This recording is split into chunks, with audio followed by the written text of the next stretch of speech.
Hi there! Pagod ka ba palagi? Kasi night shift yung trabaho mo. Tapos nasa call center ka pa, nagwo-work.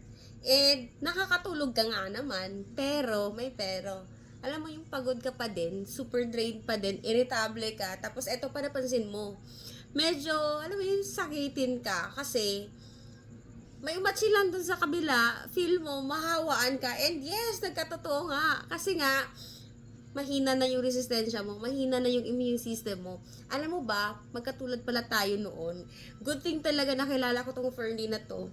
When I was like, yung natutulog ng matagal, alam mo yun, yung parang, kasi kaka-Netflix ko, tapos eto pa, palaging puyat, kasi nga naman, okay na naman maging puyat, kasi sanay naman ako. Pero doon ko talaga napansin na, bakit may sipon ako? Bakit inuubo ako? Bakit ang dali kong madapuan ng sakit? Bakit? Girl, kaya pala, kasi nga kulang yung tulog ko. And, syempre, pag kulang yung tulog mo, yung immune system mo, bumababa siya. So, good thing talaga nakilala ko tong Fernie na to. It really works the magic. Magic yung tawag ko. Kasi nga, alam mo yung, since uminom ako nito, nakatulong talaga siya sa mood ko. Ang sarap ng tulog ko.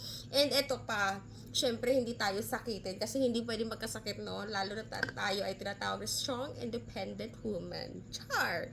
So anyway, if you want to try this one, just click the yellow basket.